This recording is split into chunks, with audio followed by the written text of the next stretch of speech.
Ibang-iba ka na sa Edward na minahal ko noon. Kung di kita tatawagan, di tayo magkakausap. Ano ba kasi nangyari sa'yo? Sabihin mo na sa akin ang totoo, kahit masakit tanggapin ko. Hindi yung manghuhula ako kung bakit ka nagbago. Si Lucy ay isang magandang babae, maraming manliligaw pero ni isa ay wala siyang sinagot. Sa isang bangko ito nagtatrabaho, 30 na, pero isang lalaki lang ang nagpatibok ng kanyang puso, si Edward. Masaya sila Edward at Lucy sa kanilang relasyon noon, si Edward ay isang seaman.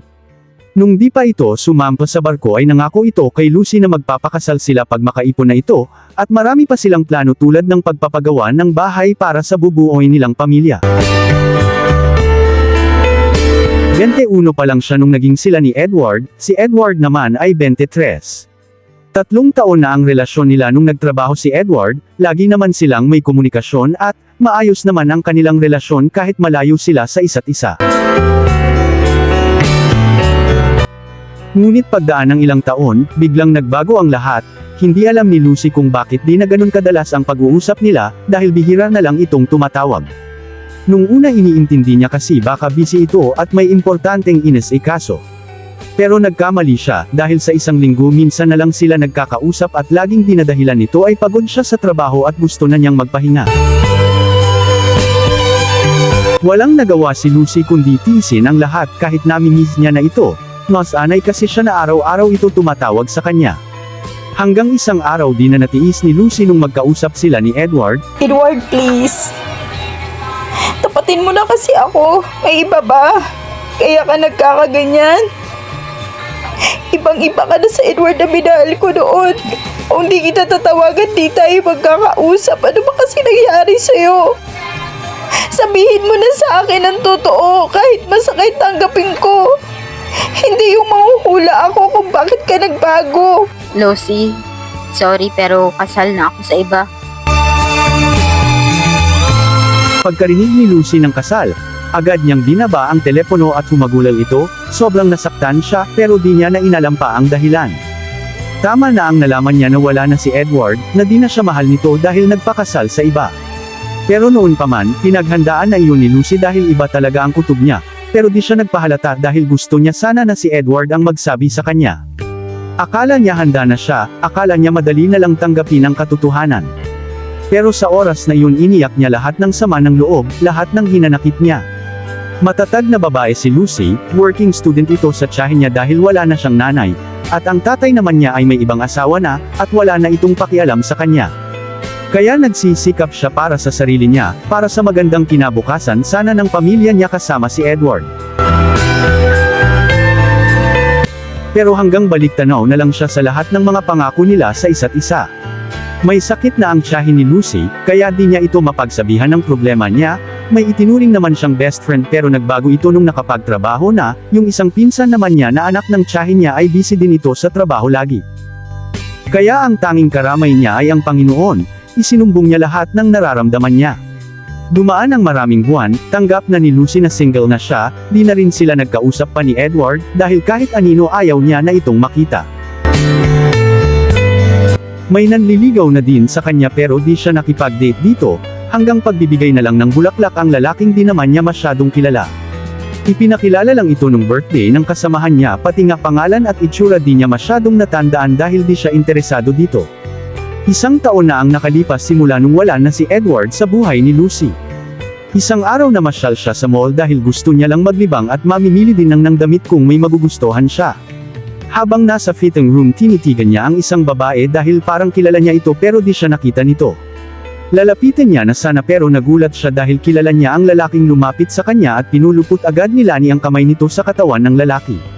Para siyang natunaw na hindi niya alam kung ano ang nararamdaman niya nung oras na yun.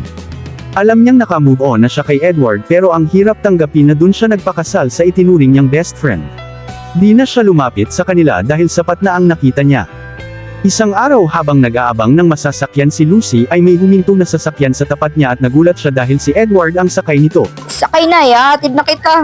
Late yata ang sundo mo. Humiling lang si Lucy at umalis agad. Doon muna siya nagpunta sa gilid ng isang mall, at umupo. Pero may tumabi agad sa kanya. Bakit ba ang ilap mo? Ako na nga itong nagmamagandang loob. Tumanggi ka pa. Aalis na sana si Lucy pero hinawakan siya nito. Bitawan mo ako. Ang kapal din ng mukha mo makipag-usap sa akin na parang walang nangyari, no? Ay, oo nga, may nangyari nga pala sa inyo, no? Sino nga ba yung lalaking yun? Ang swerte niya, dahil sa ilang taon nating magkarelasyon, di kita ginalaw hanggat di tayo kasal, pero siya ang tindi nyo. At ikaw, akala mo napaka-inosente, pero matindi pala ang kalandian mo. Ano bang pinagsasabi mo? At saka anong lalaki? Nagmaang-maangan ka pa. Tingnan mo tong picture niyo ng lalaki mo. Ang laswa mo. Di ko akalain na ganitong babae ka. Tagal ko nang hinintay ang pagkakataong to para masabi ko sa iyo na sobrang disappointed ako. Ano bang pinagsasabi mo? Hindi ako yan. Tsaka di ko kilala yung lalaking yan, no? Saan mo ba kasi nakuha yan? Ang dali lang mag-edit ngayon ng mga ganyan. Ano ka ba? Nung narinig ni Edward ang edit napaisip siya agad at umalis. Alas 11 na ng gabi pero may nag-doorbell pa rin sa bahay ng tita ni Lucy. Napatayo naman si Lucy dahil baka may emergency sa kapitbahay at manghihingi ng tulong. Di niya agad ito binuksan. Sino po sila? Please, pwede ba tayo mag-usap, Losi? Wala na tayong dapat pang pag-usapan. Marami, Losi. Marami. Please, buksan mo to.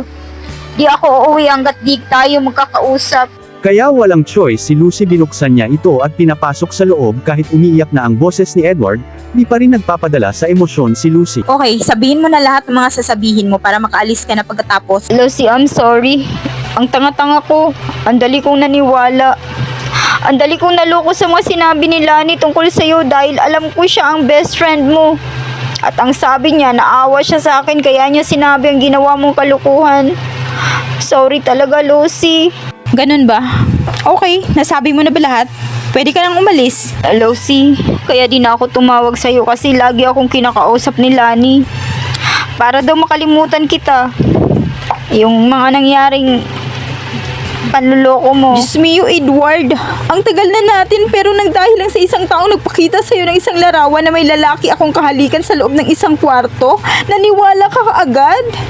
Ganun mo ba ako kakilala pagdating sa ganyan? Hindi mo alam kung paano ako na-stress mag-isip kung ano nangyari sa'yo. Kung bakit ka nalimutan mo na lang basta-basta ang ating mga pangarap. Hindi mo alam kung anong sakit ang nararamdaman ko na bigla mo na lang akong inewan sa ere. Na di ko alam ang dahilan. Hindi mo alam ang nararamdaman ko nung bigla mo na lang sinabi na magpakasal ka sa iba. Ilang araw akong umasa na tatawagan mo ako at sabihin mo sa akin na, babe, prank lang yun. Pero wala nagpaparamdam na anino mo. Walang ibang nag-comfort sa akin kundi ang sarili ko lang. Di mo alam ang struggles ko habang ikaw nagpakasarap kasama ang plastikong kaibigan. Lucy, I'm so sorry. So sorry. Umalis ka na. At kailanman ayoko na makita pa ang pagmumukha mo. Umalis si Edward na umiiyak na parang bata dahil sa sobrang pagsisisi niya kung bakit basta-basta na lang siya naniwala sa itinuring na best friend ni Lucy. Pero di ito tumitigil kahit sinabihan siya nitong wag nang magpakita dahil madalas itong nagpapakita kay Lucy, nagpapadala lagi ito ng mga bulaklak. Ginawa niya uli ang mga ginawa niya nung nanligaw pa lang siya, ilang buwan na rin niyang ginawa yun pero di pa rin siya pinansin ni Lucy. Hanggang isang araw di nakatiis si Lucy habang nasa labas ng bangko naghihintay si Edward. Halika, sumunod ka sa akin. Ngumiti naman si Edward at tila teenager na kinikilig habang pasulyap-sulyap ito kay Lucy. Sa isang kainan sila pumunta. Mag-order ka na, sagot ko. Nakangiti lang si Edward, di niya alam ang sasabihin pero baka sa mukha ang saya-saya nito na para bang first date nila ng pinakamamahal niya. Pagkatapos nila kumain sinabihan niya si Edward na, Edward, tapatin na kita. Wala kang mapapala sa mga ginagawa mo. Pwede kitang mapatawad o sabihin ko na napatawad na kita. Kaya tumigil ka na sa kakapadala ng mga bulaklak mo at kung ano-anong pampalubag loob sa mga nagawa mo sa akin, okay? Napatawad na kita at matatanda na tayo. Alam na natin kung ano ang tama at mali. So, tumigil ka na, okay? Sige, dyan ka na. Wait lang naman, babe. Lucy naman, niyaya mo ko mag-date tapos iwanan mo lang ako. Ano bang mali sa ginagawa ko? Single naman ako. Libreng manligaw naman yata sa'yo eh. Napansin ko may nagpapadala din lagi ng mga bulaklak sa'yo. Eh siya pwede dahil single siya pero ikaw hindi pwede. At sinabi ko na din sa'yo na napatawad na kita, di ba? Kaya wala nang dahilan pa para magpapadala ka pa nung kung ano-ano. Oh, naintindihan mo naman siguro, di ba? Sandali lang naman, Lucy. Single din naman ako ah. Ang totoo yung sinabi ko sa'yo na na kasal na ako. Suggestion yun ni Lani para di ka na umasa na may tayo pa dahil kahit kailan di ka nabura dito sa puso at isip ko. Di ako maglakas loob na manligaw sa'yo kung may sabit na ako. Sinabi ko naman sa'yo nun, di ba, na ikaw lang ang papakasalan ko. Di ako nanligaw kay Lani, aminin ko. May nangyari sa amin pero di kasama ang pagmamahal dun. Katunayan yan, lagi akong may proteksyon tuwing gusto niya. Sinabi ko lahat to sa'yo.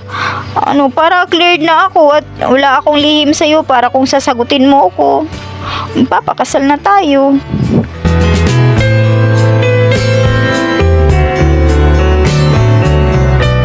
Di na nakapagsalita si Lucy, napaluhan na lang ito, pinipigilan niya ang emosyon dahil may ibang mga tao din malayo sa kanilang table. Yayakapan sana siya ni Edward pero pinipigilan siya nito. Nung gabing yun di nakatulog ng maayos si Lucy para itong teenager na nag-iisip at kinikilig pa rin siya nung sinabi na mahal pa rin siya nito dahil alam ni Lucy sa sarili niya na mahal niya pa rin ito kaya wala siyang boyfriend kahit matagal nang wala sila ni Edward. Kinabukasan pagpasok ni Lucy nanibago siya dahil wala nang bulaklak sa table niya, iniisip niya na baka tumigil na si Edward sa panliligaw nito sa kanya, bigla siyang nalungkot habang iniisip niya yun. Natapos na ang araw pero wala nang Edward na nagpaparamdam. Kaya pag-uwi mabigat niyang inilapag ang kanyang bag sa labas at di muna agad ito pumasok sa loob. Uy, pinsan, pumasok ka na sa loob. May naghintay sa'yo kanina pa. Dali-dali naman niyang tiningnan kung sino. Oh Lucy, dahan-dahan lang. Masyado kang excited naman. Makita ang bisita mo. Ang bait talaga nitong si Edward. Akala mo mamanhikan eh. Oh, ang daming dala. Amano po, tita? Sige, maiwan ko muna kayo, ha? Dito muna ako sa labas. Sige po, tita. Oh, bakit ka pala nandito?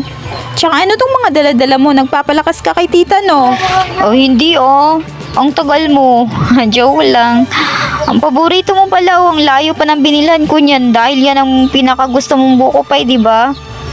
Ang ganda na doon, lumaki na ang pwesto. Pasyal tayo doon minsan kasama nila tita. Oh, sus, nagpapalakas ka lang eh. Syempre, alam mo naman, magiging pamilya ko na rin sila soon eh.